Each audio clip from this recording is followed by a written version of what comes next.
Sepak bola zaman sekarang itu apa sih kalau bukan bisnis gitu ya? Beberapa gejala di Indonesia itu entah itu kayak Raffi Ahmad, Gading Martin, Kaesang ataupun Atta Halilintar itu kan ya mereka public figure gitu kan, tapi kan basisnya itu kan entertain.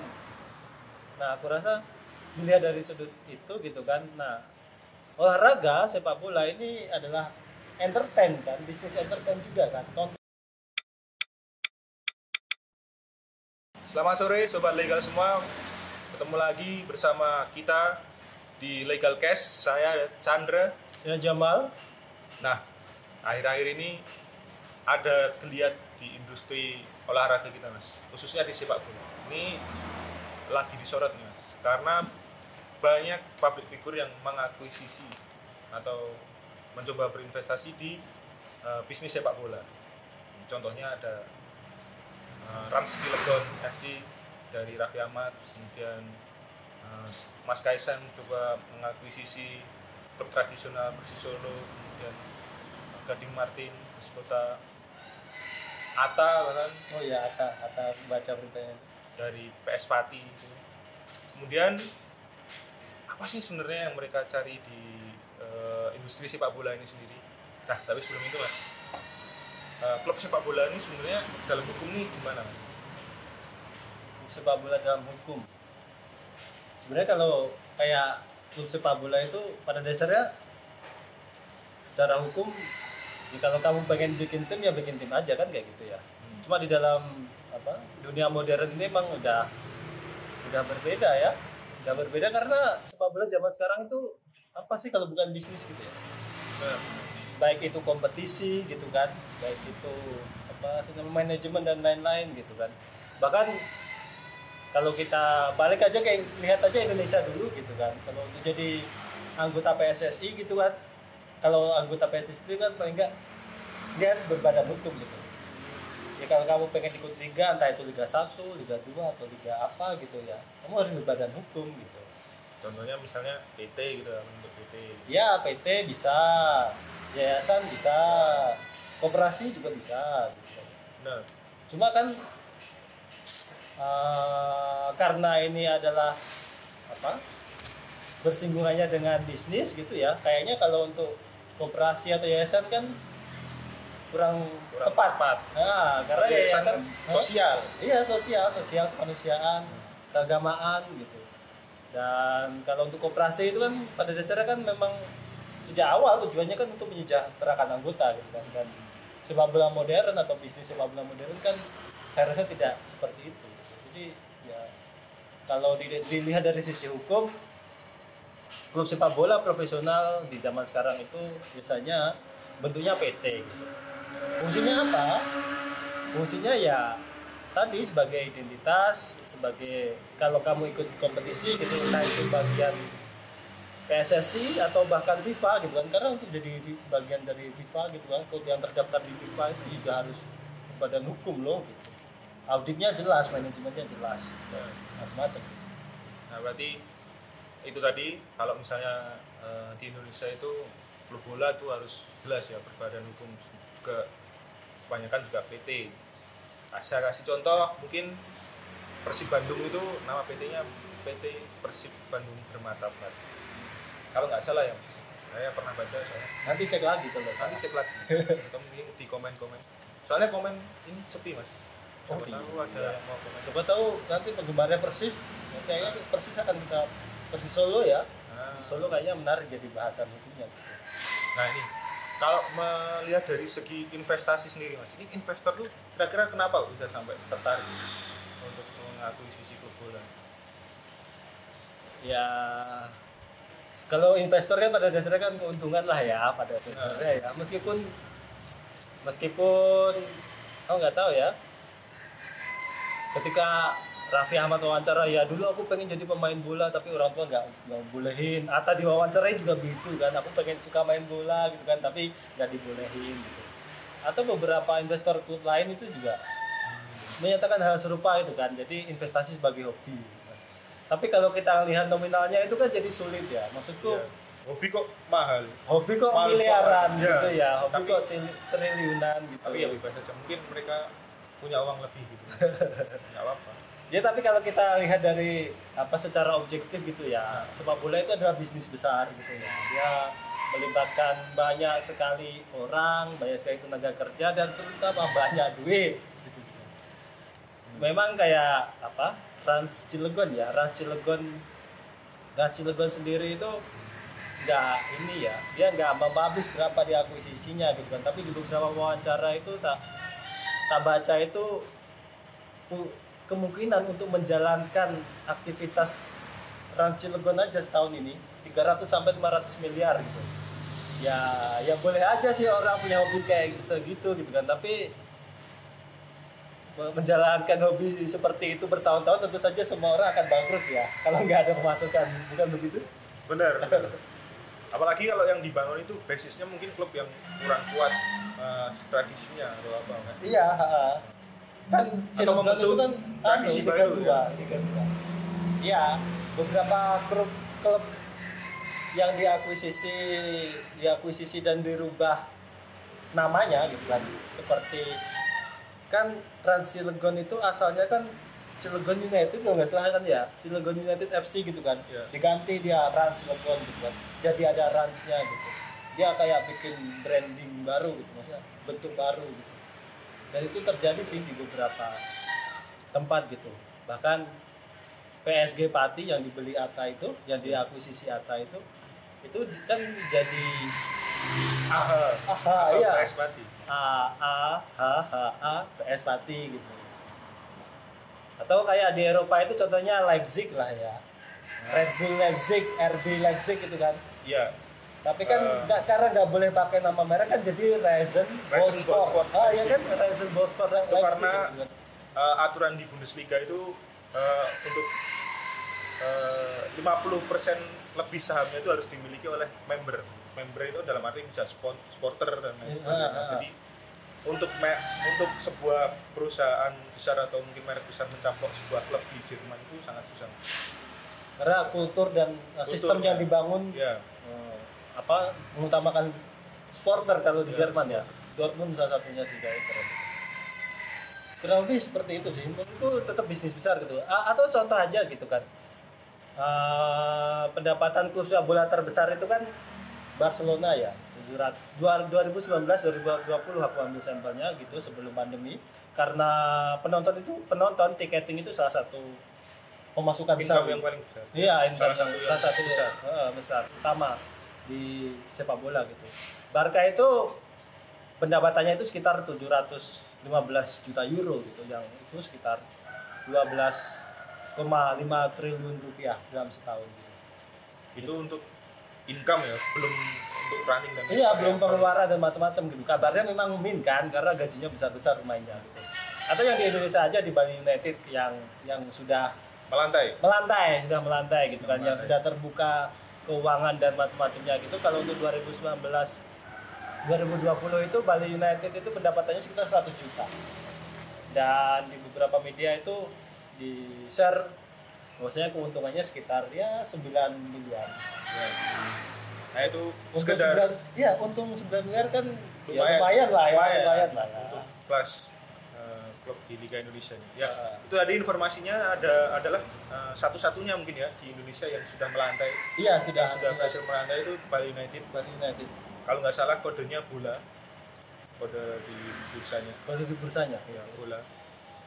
Nah, kemudian mengingat proses akuisisinya sendiri mungkin atau investasinya sendiri itu mungkin ada proses-proses yang harus ditempuh, Mas. Itu kayak gimana sih, misalnya apakah seperti PT pada umumnya atau gimana? Iya, seperti PT pada umumnya gitu kan. Kalau secara hukum ya biasanya kan akuisisi itu kan biasanya melalui dua jalur gitu kan.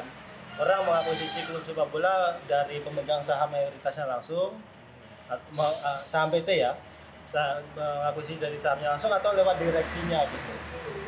Jadi biasanya tahapnya itu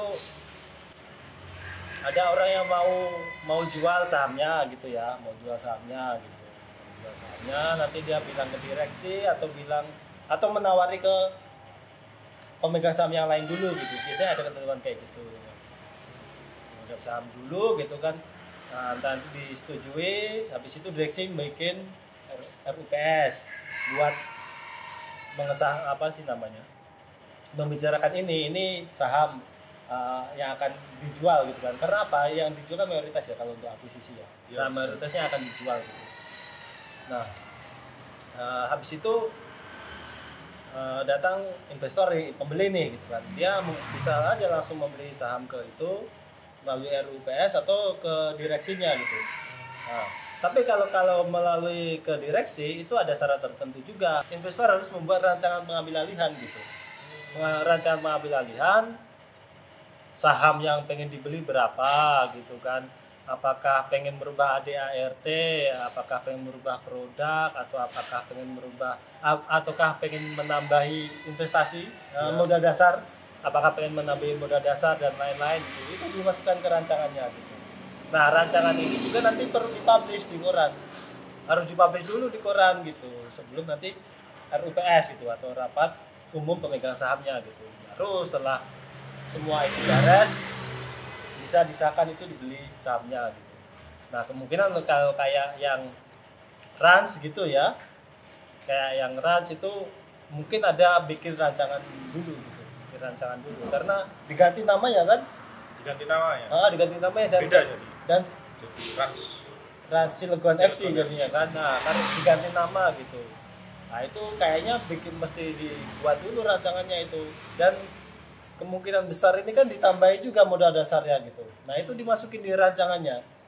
Jadi nggak bisa ujuk-ujuk naruh uang di situ tiba-tiba punya kita gitu, nggak bisa ya Mas. Harus Iya, ada tahap-tahapnya. prosesnya itu kan RUPS itu penting gitu kan. Itu ada volume tertinggi dan yang menentukan berbagai perubahan gitu kan. Entah itu peralihan saham, entah itu perubahan ADART dan macam-macam di dalam PT itu sendiri gitu. Mungkin bagi sobat legal yang nggak tahu RUPS itu apa, RUPS itu adalah rapat umum pemegang saham. Itu juga yang perlu diperhatikan ya Mas. Nah, terus mungkin ini terakhir ini. Ini apa sebenarnya yang dicari oleh klub apa? Klub apa namanya? Para pabrik bubur ini untuk kenapa kok tiba-tiba rame-rame membeli klub bola gitu. Padahal kalau kita lihat dari luar negeri sendiri untuk bisnis perseorangan ini nggak begitu making money gitu. Nah, ini mungkin apa ini?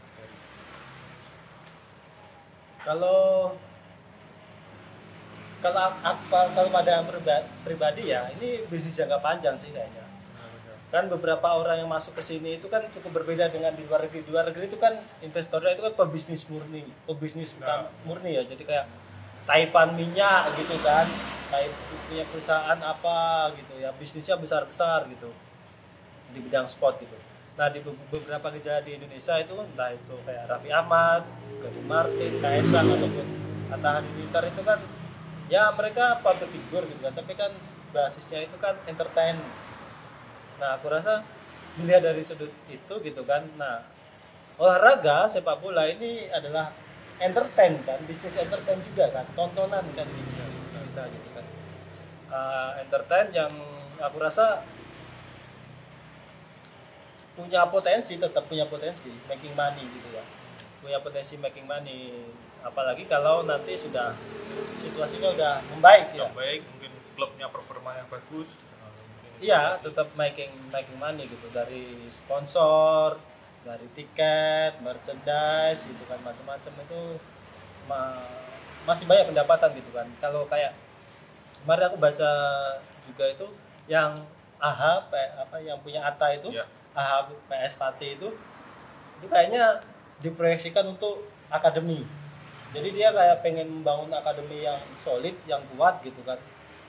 Yang bagaimana akademi ini kan penyuplai pemain-pemain bagus untuk klub yang sudah mapan kan kayak gitu. Itu juga ada dilakukan di beberapa klub di luar negeri kan. Benar. Contoh akademi bagus itu kan Dortmund gitu ya. La Masia Ajax dulu, Ajax ya, Belanda gitu kan. Itu akademinya keren-keren gitu. Tapi ini Mas, mungkin yang perlu diperhatikan ini mungkin kan di Indonesia ini kultur jual beli pemain ini kan jarang. Iya, Misalnya pemain itu pindah paling buka kontrak terus tanda tangan di kontrak bermain.